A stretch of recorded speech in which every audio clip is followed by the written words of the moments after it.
on average, they've been between 30 and 40. Currently,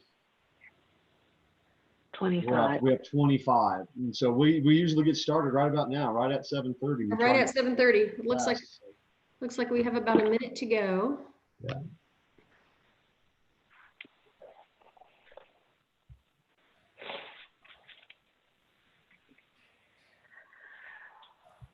All right, I think we will begin. Well, good morning, IECRMers. Hello, I'm Deborah Radman, and I have the honor of being your moderator for these member forums every Wednesday morning. So today, let me go over a few ground rules. You are muted, hopefully. You can unmute yourself, but we want you to stay muted on your audio. And if you have a question during the discussion, you can use the chat feature at the bottom of the screen to send that in so we can get to them as they come in and make sure that you get some of the answers you are looking for from our subject matter experts this morning. And if you have a major point to share, please use the chat feature as well. And this forum is being recorded, yes? Yes. Yes, it is. So, Paul, I'm going to turn it over to you to get started and describe today's learning objectives. Cool. Thank you, Deb. And I want to thank everybody for joining once again. This is our fourth conference now over Zoom to talk about just the current situation we're all dealing with when it comes to the pandemic. You know, conversations on best practices, strategic plans on how to just make sure you, your company, your workforce is taken care of. So we've been able to bring in, you know, many subject matter experts so far when it comes to taxes and law, workforce, and HR. Today, we have the honor of having some subject matter experts in. We were hoping to also to get somebody from the Department of Regulatory Agencies. I don't know if we have anybody joining us from there today. But we've got Brian Kelly coming in, and we'll do an introduction to him in just a minute. Like Deb had said, get into that chat box, okay? We want to make sure that these meetings are a value add for everybody. The meeting minutes will also be sent out and compiled in an email with a link to this recording. So get involved. Let's create some dialogue. Let's get some answers. And you can see how we can, as a team, come up with solid communication and a strategy. So having said that, I'm going to pass it over to Marilyn Stansberry, IEC Rocky Mountain CEO, and she can start doing some introductions and we can get this session started. So good morning, everybody, and thank you once again for coming. Thank you, Paul and Deb, and for everyone on the call. Joining us today are subject matter experts that are going to cover a couple of different topics during our hour time together. Things that continue to be top of mind around labor and employment. So any questions that you have that have carried over or that are new questions that we can continue to talk about on these forums, please feel free to jump on the chat and ask those questions. And also, there are some new OSHA guidelines and rules, as well as some updates from the CDC that are impacting the workplace. And we also want to talk a little bit about inspection and licensure and the impacts that have occurred to projects in the industry as a result of COVID-19. So joining us, as Paul mentioned, is Brian Kelly. Brian wears a lot of hats, so he's going to have wonderful perspective today. Brian is an IECRM instructor. He chairs the monthly IECRM NECA inspector meetings, and Brian will talk a little bit more about that this morning. He is an IAEi board member of the International Association of Electrical Inspectors. And also, when he's not wearing those hats full-time, he is a building inspector and is the building inspection supervisor in Commerce City. Kristin White is an attorney at law with Fisher & Phillips, and Kristin has been on with us the last couple of weeks and keeping the consistency with what we need to know from a legal and policy standpoint. We did ask a representative from DORA to join us. They were not able to dial in today, but they have asked that we collect any questions that you have any challenges or concerns that you're facing, and we are going to compile those questions, and they're going to respond to all of them in writing, and we will make sure that all of those questions get answered and back to all the participants on the call. So thank you for joining us, and Deb, take it away. Thanks, Marilyn. Appreciate that. Kristin, you've been on these calls with us the past several weeks, so I would like to ask you to just introduce yourself a little bit more fully and tell us what's top of mind for you today with the new issues of guidance from OSHA and CDC. Sure. So good morning. I think most of you I've been seeing, I wasn't on last week, but I've done 2 weeks before then. A colleague of mine was on last week. And, you know, it seems like right now I've talked about kind of the transition of where the questions have gone, and we've transitioned. Now we're getting a lot of questions on the PPP loans, which, was really helpful a couple weeks ago and probably even last week on the call with those questions. So, now we're getting some more guidance from the agencies. And so that's really, where questions have gone this week. So, I let Deb know that, 2 things I wanted to talk with you all about first was the new guidance we got from OSHA just a couple days ago on recording COVID exposures and cases in the workplace. So OSHA had come out, 2-3 weeks ago and said, in order for a COVID-19 case to be recordable in the workplace, the 3 things it had to meet was a confirmed case of COVID-19. So someone actually had to be, tested, and it had to be a positive test. The second was work-related, like most of you deal with anyway with an OSHA recordable. And then the third was it had to meet the other recording criteria, lost days, restricted work. Typically if someone's got, test positive for COVID-19, they're days away from work. So that usually happens. So the guidance we got then from OSHA just a couple days ago, and this is for those not in the healthcare industry. So assuming most of you are, or all of you are construction, this would apply to you. They've given us more guidance on what work-related means. And this is good guidance for employers. So the guidance that came out said there has to be objective evidence that the COVID-19 case was work-related, and the evidence was reasonably available to an employer. So that objective evidence is really important, because most of you, if you do OSHA recordables and you deal with, what does work-related mean? Usually it's, well, if there was something in the work environment that could have contributed, then it was recordable. So here it's a higher standard, and that's how you should look at it when they say objective evidence. So, the example I've tried to come up with is what would be objective evidence to me would be, you've got an individual who tests positive for COVID-19 and comes and, tells you that, or they're showing symptoms, you send them home, they tell you they test positive. So you say, okay, is anyone in your home also, have they tested positive? Have there been any kind of community transmission? Versus you look at, does this person, let's say they have a partner at work that they work closely with every day, and their partner had come down a week before with COVID-19. So these 2 guys work closely together. One came down. The first one, we probably aren't going to have objective evidence he got it in the workplace. But if his partner, the second person, he comes down with it a week or so later, and he tells you that no one else in his family has it, now we're probably getting pretty close to objective evidence he got it in the workplace. So, just the example we've tried to come up with, this is going to be a fact-specific analysis like most of your OSHA recordables are. But I think it does give us at least a little bit more, a little bit more factors than just, oh, is it work related? Could he have gotten in the workplace? Here we've got to have some evidence that it happened in the workplace. So I think, this was, good guidance from the employer side. And like I said, this is for non-healthcare workplaces. So that was some good guidance. I want to jump in on that real quick.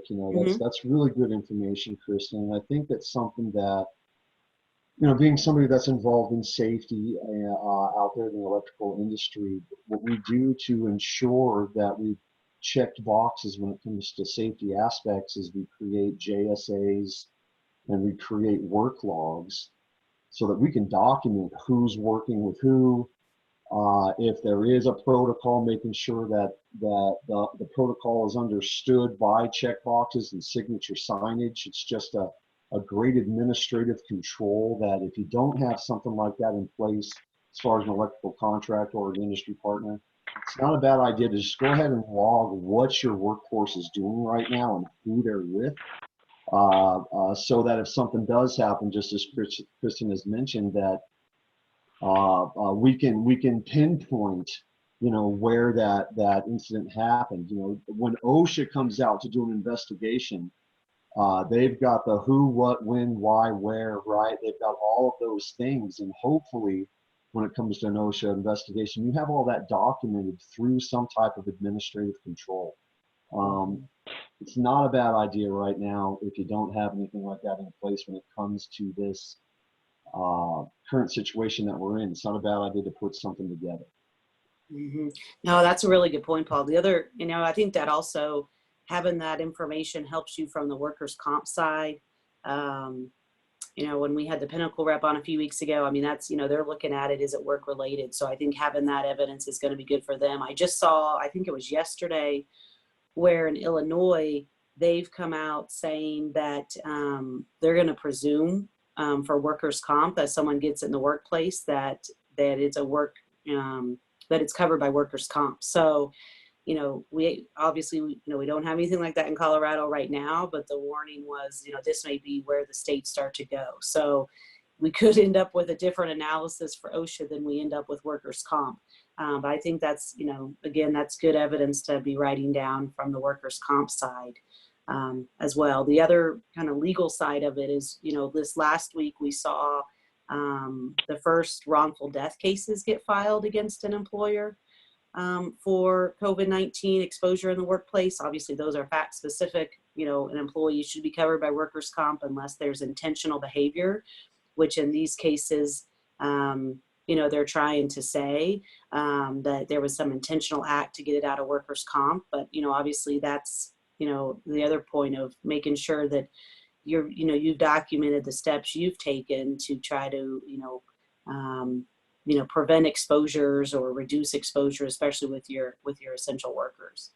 Yeah, do you want me to stop there before we talk about the other CDC guidance? Well, I just got a question in, and this is from Jason. What are the ramifications if someone gets COVID-19 at work? So, well, and I'll go to the next question because that's really what it leads to. If someone tells you that they're having symptoms or that they've tested positive, then they've got to be sent home, and it's still the 14 days for that person. So if they're showing symptoms or they have a positive test, then they've got to go home for the 14 days, and you've got to clean, if they have a work area, clean their work area. The new guidance we got from the CDC last week for essential businesses, which all of you in construction currently are, is that if someone has just been exposed to someone who has COVID-19, but they themselves are asymptomatic, then they can go ahead and return back to work as long as these precautions are taken. So this is what's different. So, a week ago or 2 weeks ago, I would have told you, if you'd called me, that if you had an employee come to you and say, hey, my wife has just tested positive for COVID-19. Obviously, we live in the same house. What do? I'd say he goes home for 14 days. So now, with you being an essential business, that as long as that employee is asymptomatic, the precautions that the CDC suggests to bring that employee back to work is that you measure their temperature in the morning prior to permitting them to resume work, ideally before they enter a work site. So, you've got to think about how that works and who takes those temperatures. So there is some paperwork and logistics to think about. There's regular cleaning and disinfecting of common areas. That for that employee, he needs to make sure that, you talk with him about, self-monitoring. He needs to wear a face mask at all times in the workplace for 14 days after the exposure, and maintain the 6-foot distance with others to observe social distancing. So this may be from a logistical standpoint where if you've got an employee who says, you know, my wife has it, I've been exposed, but he's an essential worker. Okay, you're going to wear your face mask. You're going to maintain 6 feet of distance. If you've got job tasks where you can't maintain that distance, is there a way to rotate work and rotate workers? Because we know we've got an employee who potentially was exposed, and so we're trying to limit that exposure. But the CDC guidance is, like I said, you can bring that employee back as long as he stays asymptomatic and you follow these guidelines with the temperature, the mask, and the distancing and the cleaning. Yeah, that is somewhat different from what it was a few weeks ago. Yeah. Thanks, Kristin. I want to jump to Brian Kelly now and talk about what is impacting inspections because of COVID-19. And Brian, you know, talk a little bit about what's top of mind for you today and what you are seeing the impact of this virus on the workplace and what you have to do. Sure.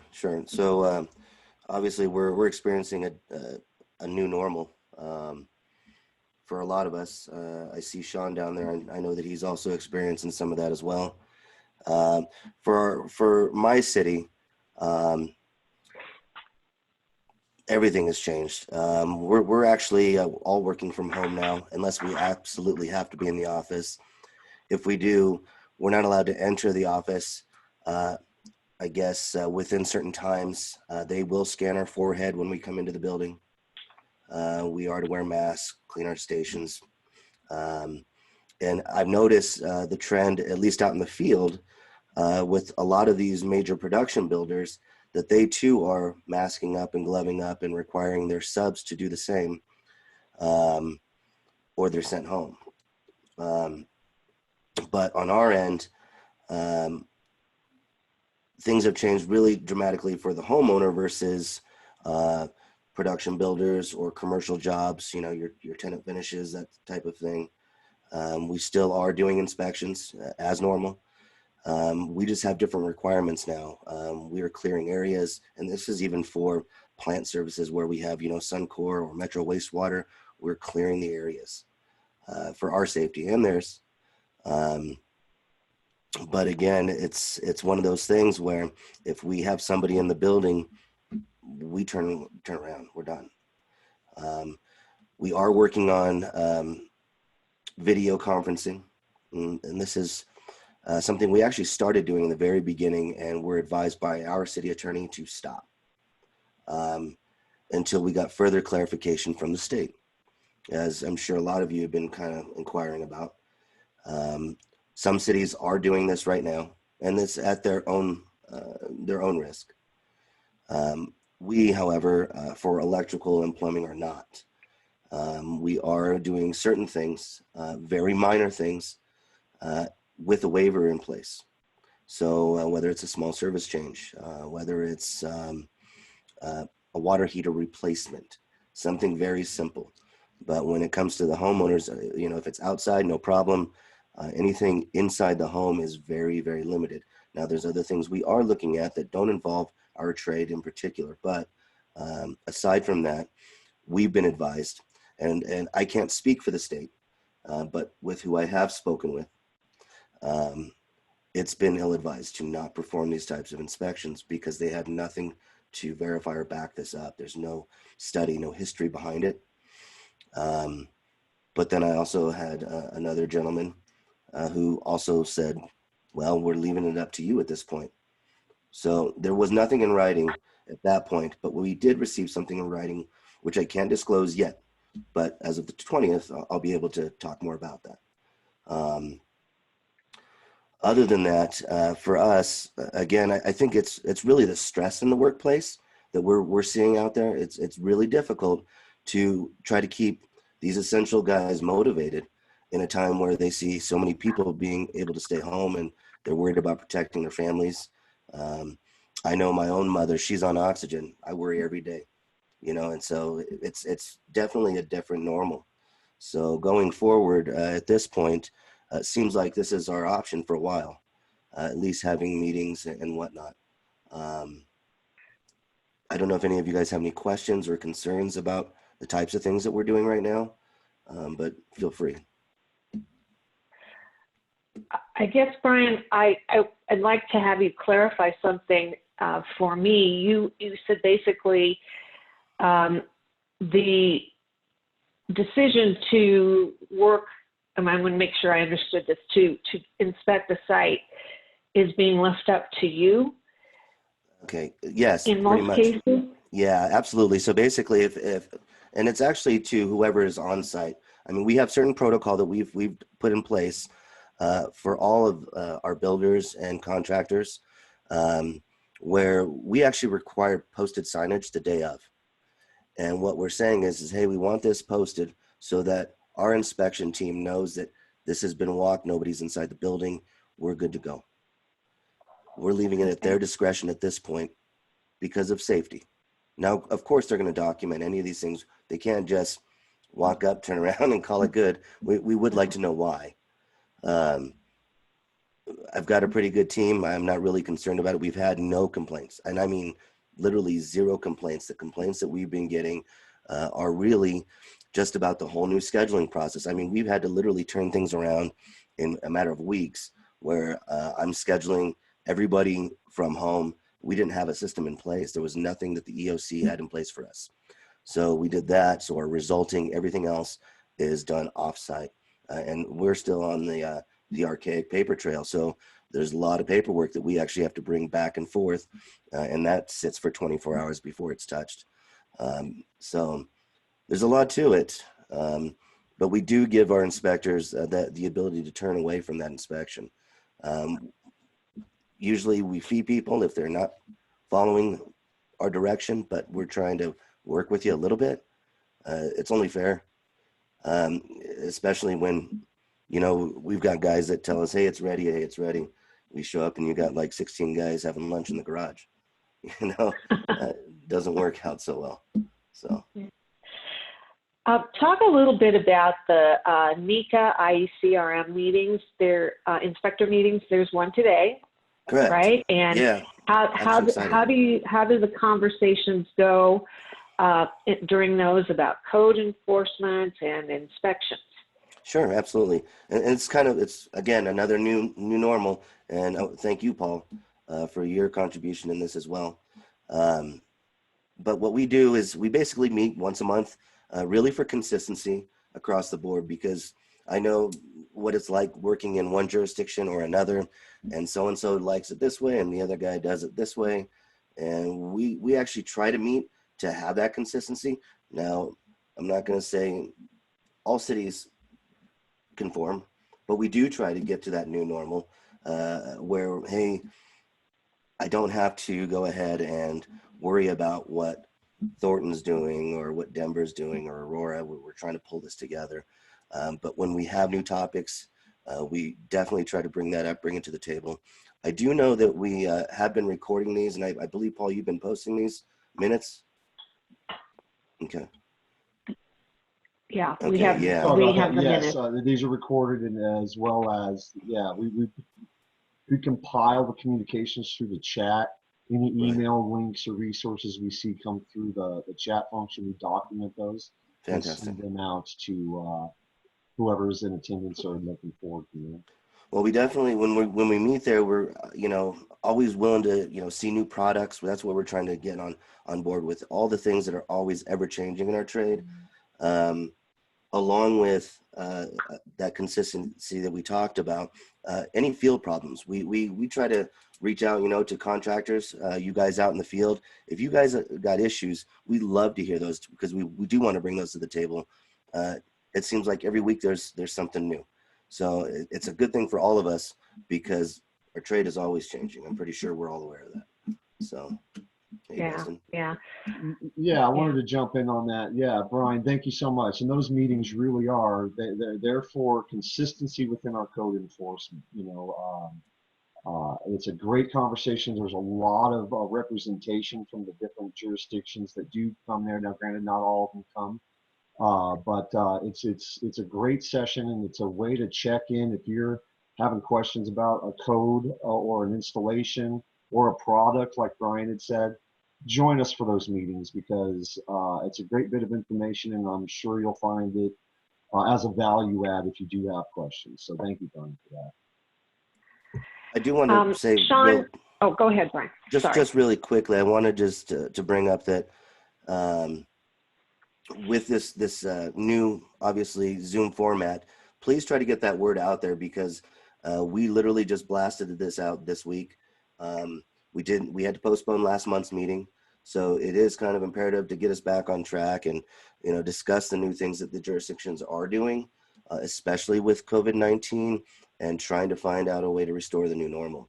And I know that we've been talking about that. I sit with members on the EOC of my city, where it's already being discussed. So I don't know if we've talked about that here at all, but once we do get that curve flattened, we got to try to find ways to make this all happen.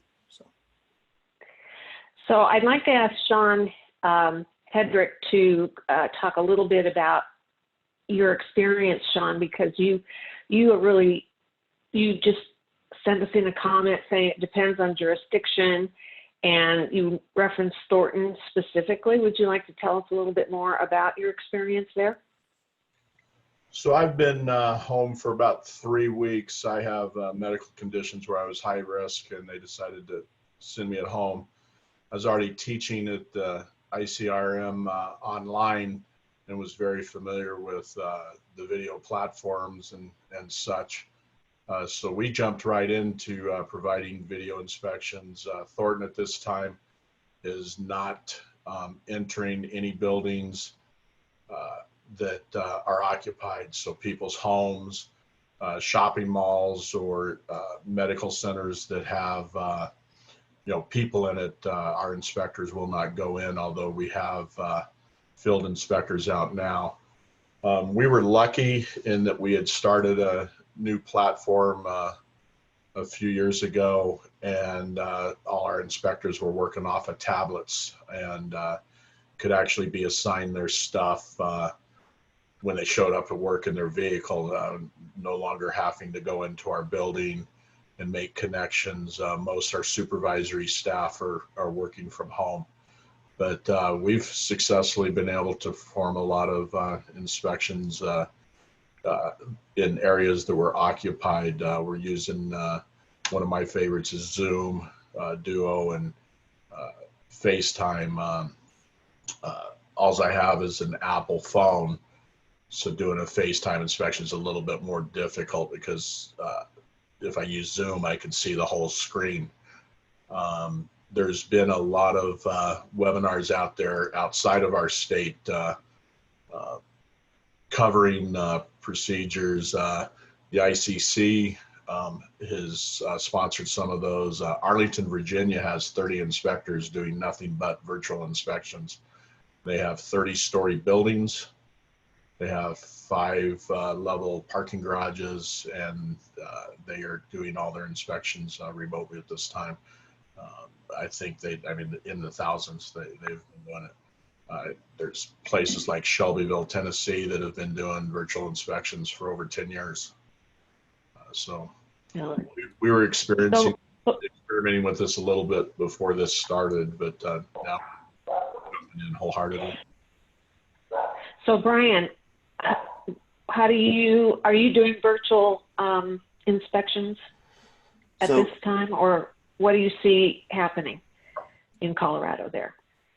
So at this point, I do see that this will end up going forward. Okay, I think there's going to be too much pressure on the state, for one. Like Sean was saying, with ICC's platform, he's absolutely correct with that. And actually, a lot of our policies that we put in place fall in line with places like Washington, Arizona, Texas. Really, just for consistency, again, statewide is what we were trying to do.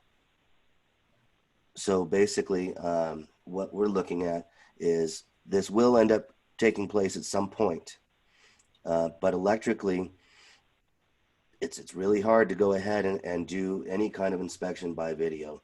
If it's, I don't care if it's a basement finish. Very difficult to follow along and try to, see if things work. Or finals. Finals is another good example. I mean, it's going to take me an hour to do a final versus my 15 minutes or 10 minutes wherever I'm at. So we'll see how this goes. But as far as I know, I've been directed that it's not a good idea, that we're supposed to sway away from that for right now. Okay. He's absolutely right about the time. It takes quite a bit longer. We save the drive time, but I mean, I can't pass something if I can't see everything that I need to see. And if they can't show it to me, they don't pass. I got to be 100% confident that I am passing an installation that is, meets the standards of the code. Well, that presents a significant challenge, doesn't it?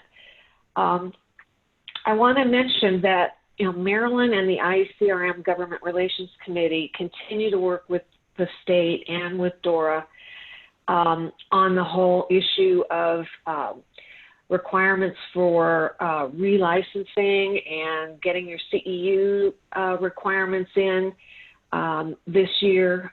So if you have any questions for DORA around licensure or whether they may waive some of the requirements and or allow more time, let's get those in on the chat, because we absolutely want to make sure that we can get somebody to answer those questions.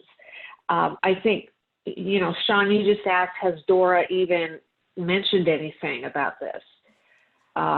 Marilyn, you're the one, you're really embedded in this government relations process. Have you heard anything? Can you provide any updates at this point about where the state is? Not so much really any updates other than the webinars that have been mentioned. We have been sending those links to the state so that they know that they're happening in other places. Again, just trying to, Brian and Sean are right that the state immediately said, they had legal advice that said, no, we need to put policy around this and procedure around being able to do any kind of virtual inspection. So they haven't been recommending it.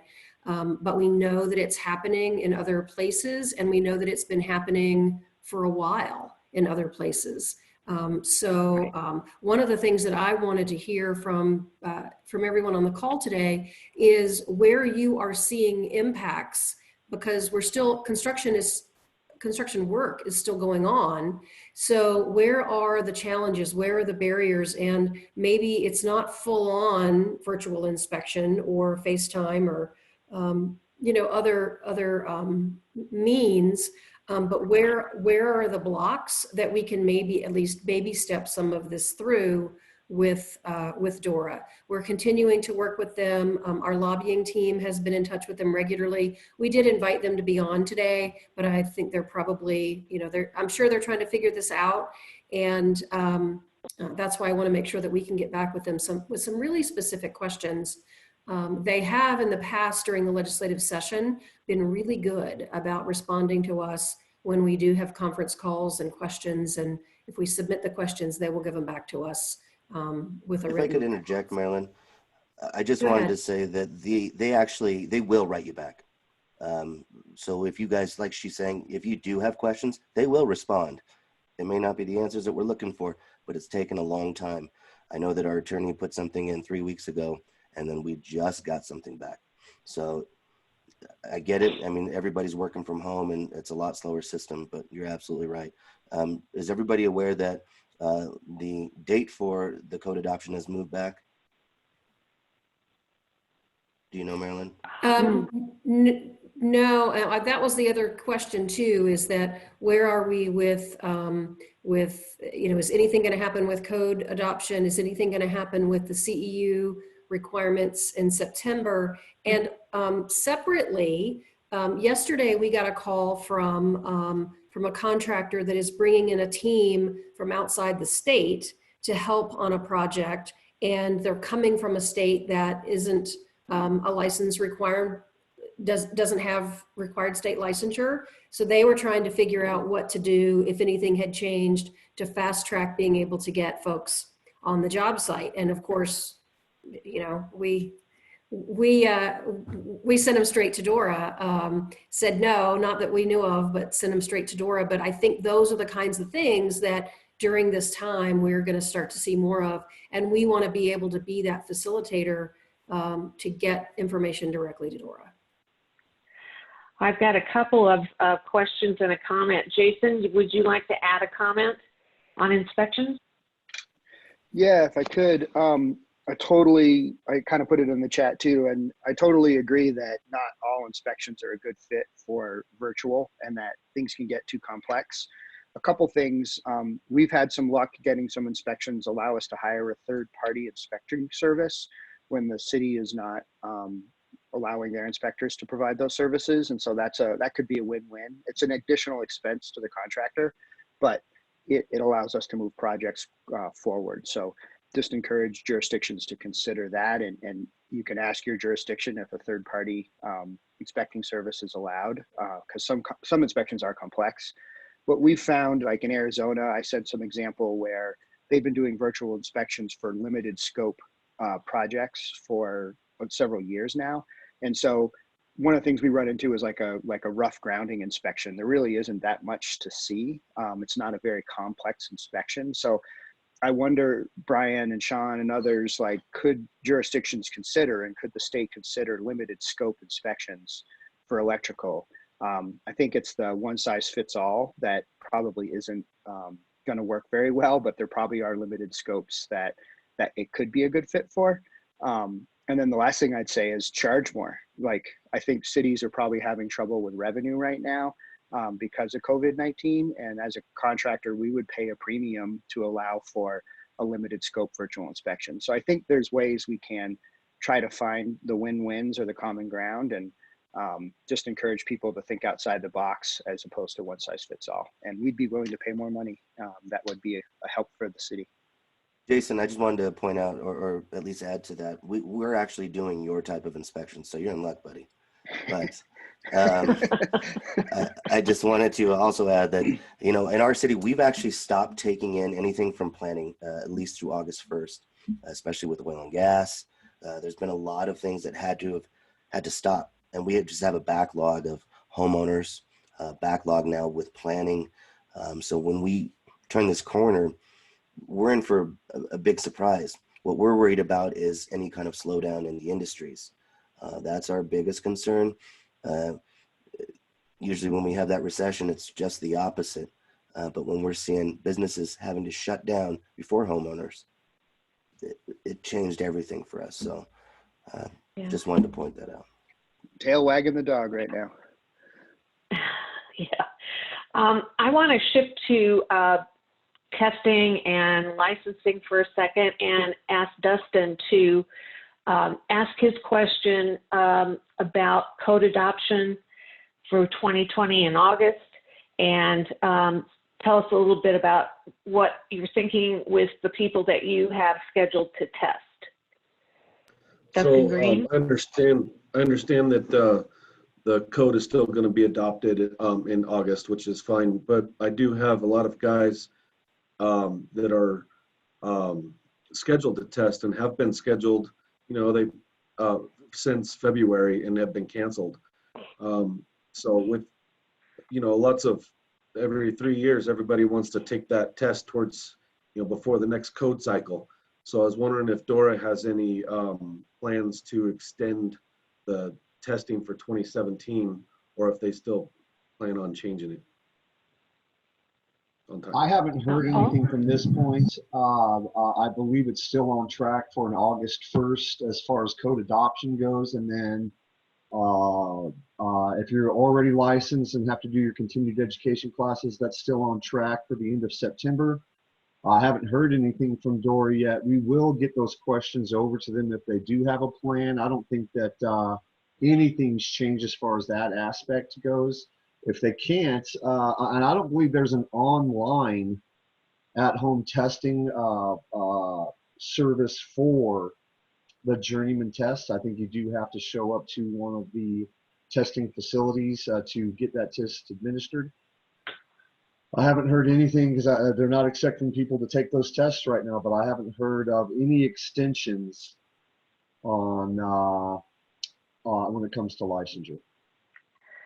Paul, do you know if there have been anything like that in other states, extensions granted? Not that I have seen. Would anybody else maybe want to add to that? Brian, have you heard anything about the I think it's a fluid, a really fluid date right now. Again, we're waiting for writing. We've already addressed this as well, and our city will ask, try to be proactive and find out what's going on. And right now, it's still set. But then, yes, Dustin, that date has been pushed back, and that has been a solid date and hasn't been talked about being moved yet either. I hope your dad's okay, by the way.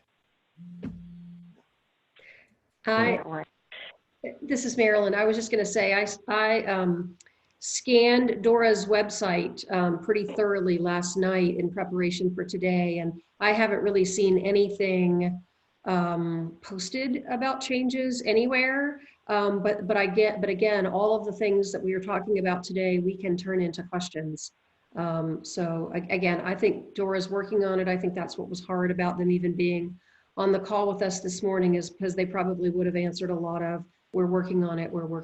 But and I know that there have been some other changes around licensure and the medical side of things. So I'm sure that has been priority for the department. All right, thanks, Marilyn. I want to jump back to Kristin. I have a couple questions here that have come in. One is, when you're taking temperatures, when you're scanning foreheads, what is a high temperature? I know it's like if you feel hot but I don't think I've ever seen a temp level specified. Yeah, so the CDC's put out, and as we know, I'm not a medical doctor, but the CDC has put out of 100.4. And so that's what we've been recommending employers use. Okay. Is, if an employee has more than 100.4, they say or feels warm to the touch, but I don't know how you do that, because the person taking the test should have gloves on. So so 100.4 is supposed to be the fever to then send them home. Okay. What about HIPAA? Are there any recommendations there or guidelines that you were hearing about? Well, I mean, it's not so much, HIPAA that we're concerned about. I mean, the concern is that as an employer, you are gathering medical information when you take someone's temperature. You're not a healthcare provider, and so, but you are gathering medical information. So what we, recommended is that if you're going to take temperatures, some employers are just not writing them down. Like, they're not putting the name and putting like Kristin White, 98 point whatever. Like, they're not gathering that data. They're simply taking the temperature. If you're over the limit, you get out of line, or, you're moving away. Okay, we're going to come talk to you in a little bit. So they're not gathering this data, because if you do gather it, you've got to treat it like medical information. So you'd have to, put it, lock it up, however you would treat other employee medical information. So most employers are trying not to gather it. They're taking it and then they're handling it, but then that's it. We're not generating paperwork. So that's one way to handle it. The other is, you're maintaining social distancing while you're doing the temperatures. You're trying to, are you going to have them come to the side? We take temperatures, they go back, to enter a facility or enter a construction site. So that's where those logistics come in. How do we, take someone to the side, take their temperature, but we're not doing it where everyone in line, we're not announcing, their temperature to everyone else in line. So there is a little bit of privacy. I think most people understand at this time, unfortunately, the safety of everyone else is probably weighing out over the individual privacy, but we're trying to do as much as we can to try to protect that information, maybe not gather it, and try to do it so not everyone's hearing what your temperature is. I mean, obviously, they're probably going to see that you're going home, but that's going to be unavoidable. All right, thank you. Well, let's shift for a minute to some of the SBA programs. Many businesses who have applied for loans and for the Paycheck Protection Program, which is just getting eaten up so rapidly, they're waiting for approvals. What should they be expecting?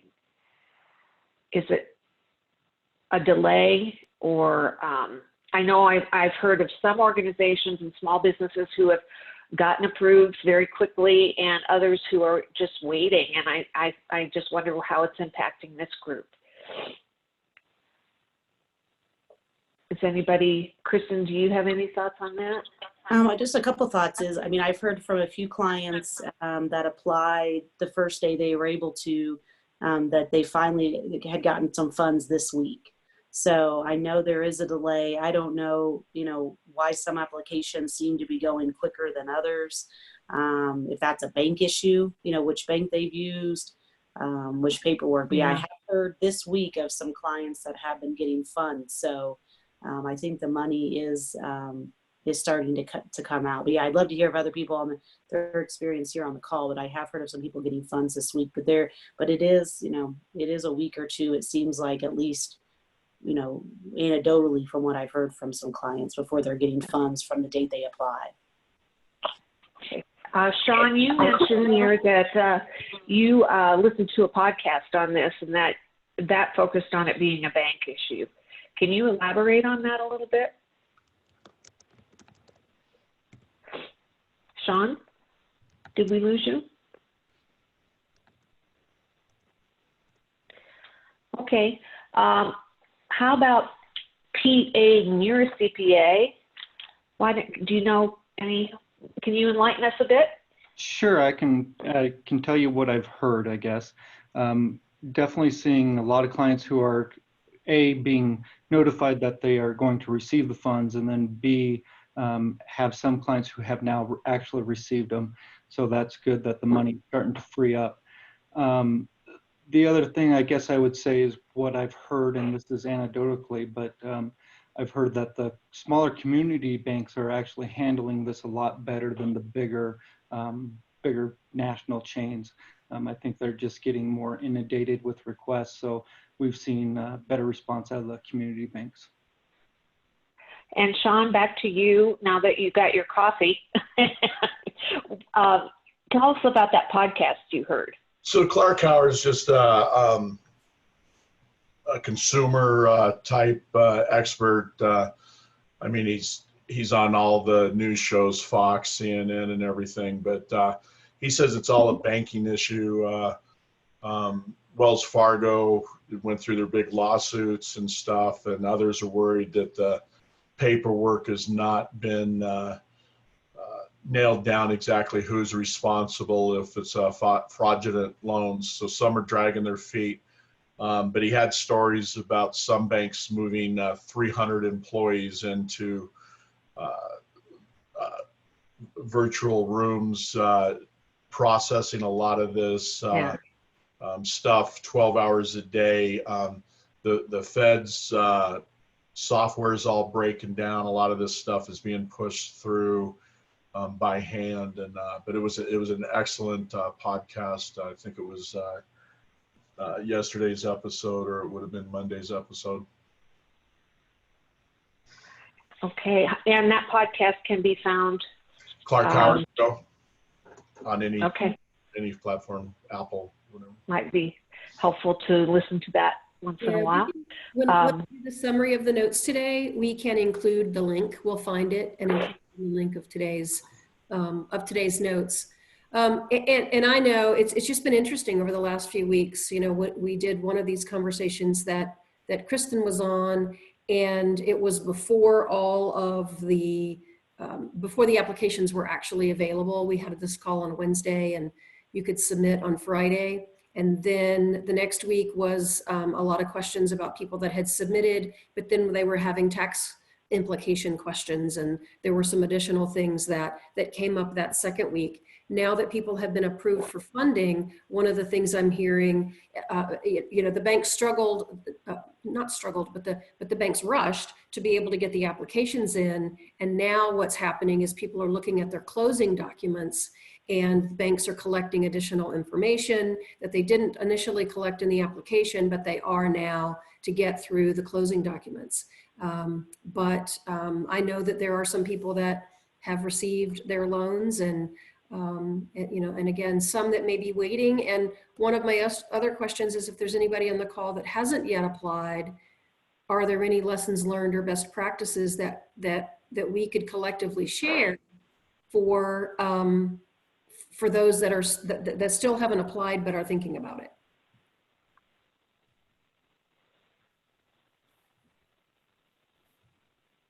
Anyone? Real quick before, I know we're getting close to our looks like we've got, what about another, are we extended till 9, or is this supposed to end at 8:30 today? 8:30 today, I think. 8:30. So we do have some polling questions real quick, everybody. We wanted to wait until the last of the meeting to do the polling. They're just some information polling, simple multiple choice that we're trying to, as far as IEC Rocky Mountain goes, take a look at industry things. If you would take a moment, there's 3 separate polls, a total of 6 questions. Please fill the polls out, as they will be great information for us over at Rocky Mountain. Is that cool, Deb? I launched the poll then if we don't have any questions.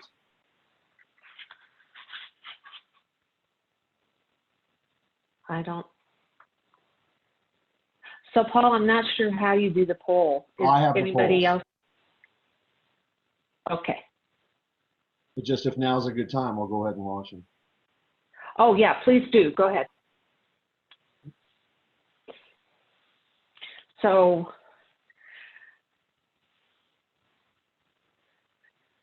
the first question is, contractors have your workforce needs changed during the pandemic? And they are multiple choice answers. So go ahead and help us with this by picking your answer. The second question is, in the next 6 months, do you anticipate your workforce changing? And then the third question is, are you seeing projects affected? A lot of these questions we discussed today, but we're looking at some numbers. And so I appreciate everybody getting into it.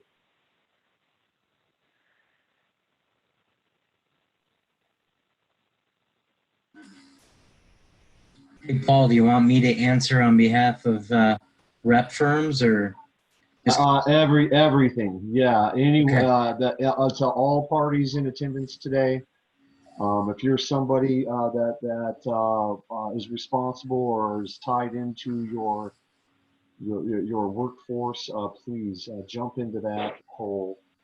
We are trying to be strategic with some of our initiatives in-house at IEC Rocky Mountain, and some of this information will really help us out.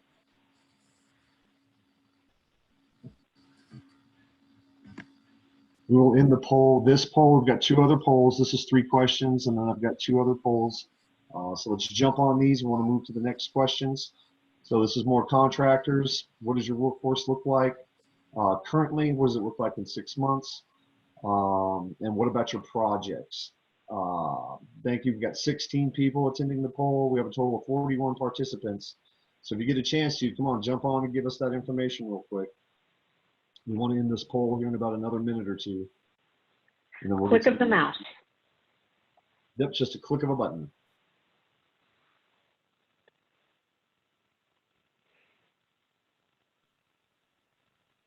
Got 16.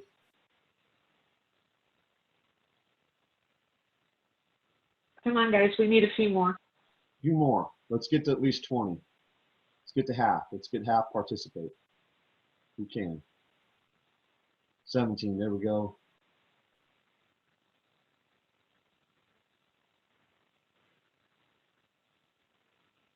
$17 going once. 17 going twice. Sold. Sold on 17. Okay. 18, we just got another one. Come on, we got 2 more. Reach our goal. 18. 18 strong. 19, there we go. Come on, let's get to 20 and we'll get to the next questions. There we go, 20. We're gonna move forward to the next polling question. Good job. Here's the next poll. 2 questions. Let's get at least 20. What part of the member forums are helpful to you? The camaraderie, hearing from the experts, discuss current circumstances, or receiving updates, and what topics would you like to have covered in the future? Labor and employment law, small business administration. I gotta scroll down. Or resources.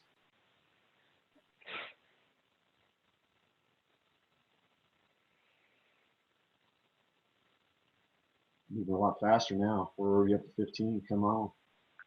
That's good. 18, 19. 21. Right. We're on the down slope now. Good job, y'all. 24, 25. This will really help us out for us to be able to be strategic for our next meeting. So thank you all. 25. Can we get to 30? Can we get to 30? 25, 25. Come on, give me 20. Give me 27. There we go. 26, 27.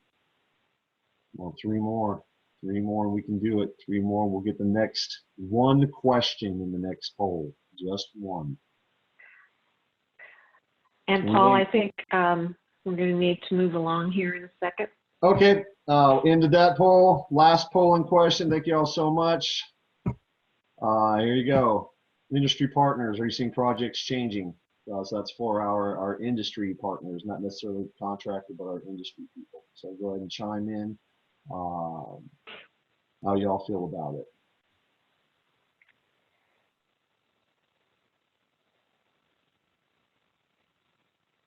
And from an industry partner, all of those apply. Yes.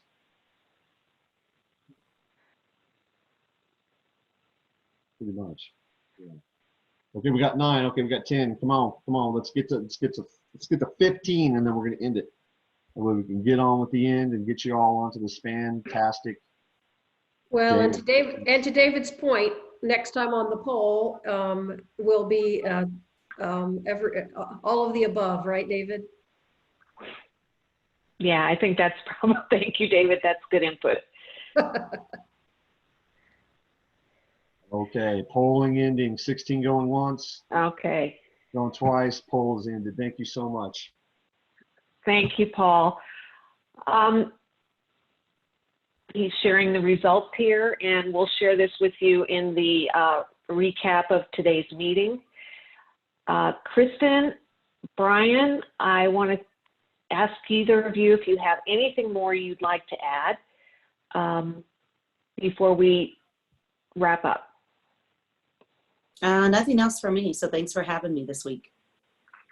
Okay, and Brian? I just wanted to say thanks for letting me be a part of this, and if you guys need anything, you can always reach out by email or by phone call. I know Paul's got my number. I know this guy down here does. Just let me know. Have a good day, guys. Thanks, Brian. We will make that available. Thank you both so very much. And Marilyn, would you wrap us up, please? Sure, I'd be happy to. Again, Brian Kelly is the inspection supervisor for the City of Commerce City.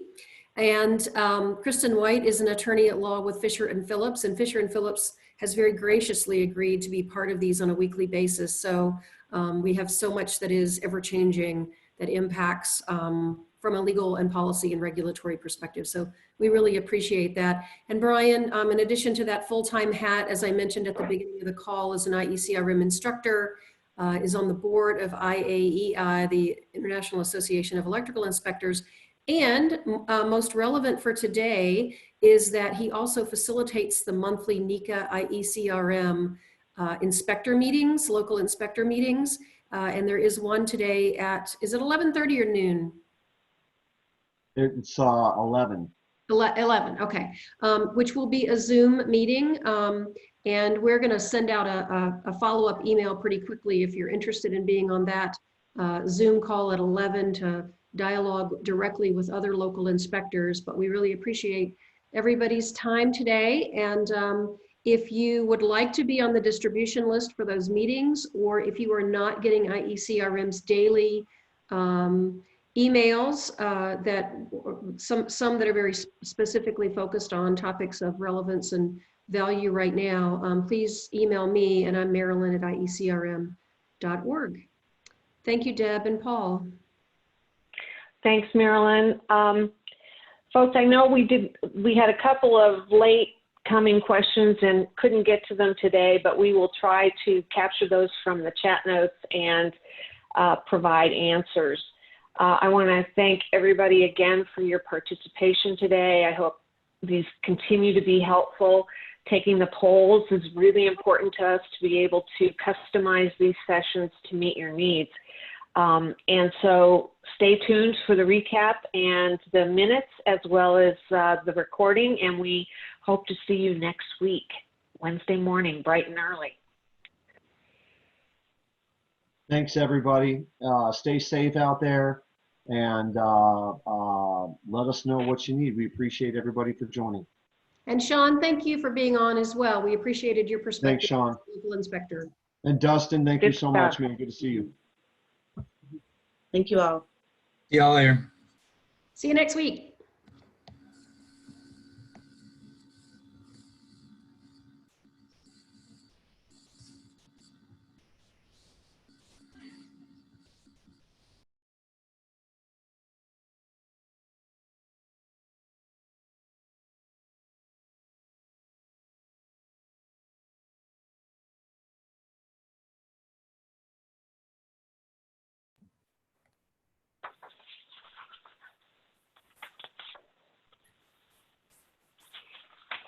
Give me just a moment. I'm gonna start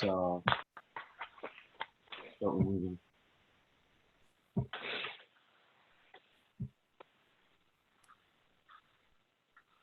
Who is 228? Is that you, Deb? Yeah, that's me.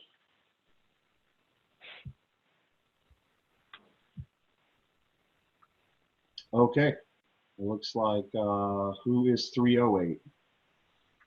I think that's Mary Beth. 562, I think that's her. Okay. That's, I think. Isn't it, Deb? Yeah, I think so. I'll double check here real quick. But she usually, I have her on speed dial. but So, she usually doesn't stay on with us. So maybe she stepped away. yeah, I would, just in case that's not her. Let me just double check the number. And then probably You bet stop it the is. recording if we're gonna converse. Yeah, I can just stop recording. The recording has stopped.